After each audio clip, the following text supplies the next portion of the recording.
Hey, I wanted to share about my experience with EMDR therapy.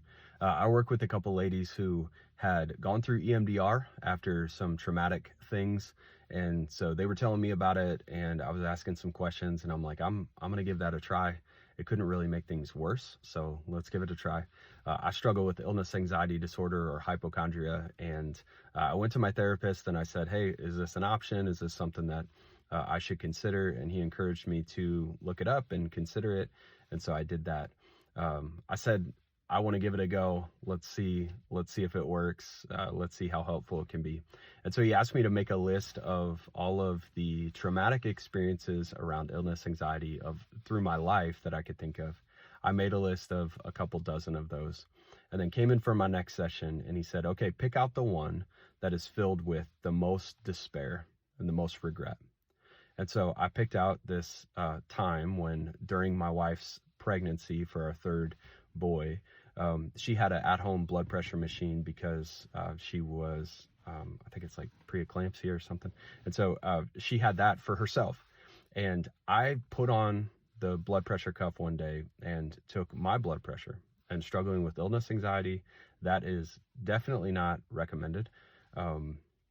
To just like on a whim test yourself for something. And so I did. The reading was high because, of course, I probably wasn't even doing it right. But what followed was a few months of like the worst the worst anxiety and depression and fear that I've ever had, and very, very low points, like very dark. And I was freaking out. I was paralyzed by this fear that I was going to have a heart attack and my blood pressure and all this stuff. And so it was awful. Well, I'm sitting down for EMDR. We start going through this. There are probably many different ways of doing EMDR. The method that we had was holding two buttons or triggers in my hands. They would vibrate and buzz. And so I sit down, we start walking through this memory. We look at it from my wife's perspective, what I remember from my kids who were in the room, and for myself.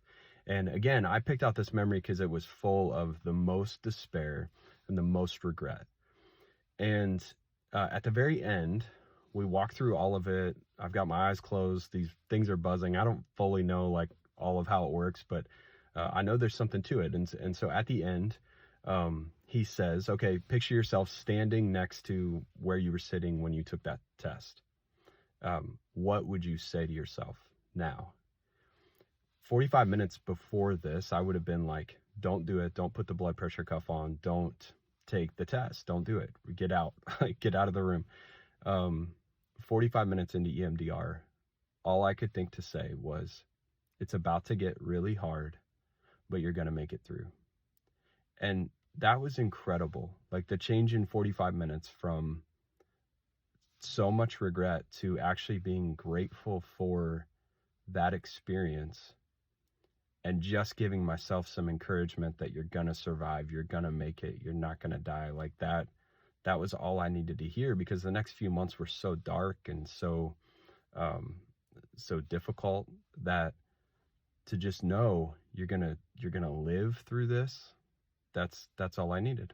I see how God's been redeeming it, and God's been using that experience and using some of the lows that I navigated. And so I don't have regret anymore about it. And I really owe that to EMDR and how the Lord used that and how my therapist navigated me through that. So just wanted to share.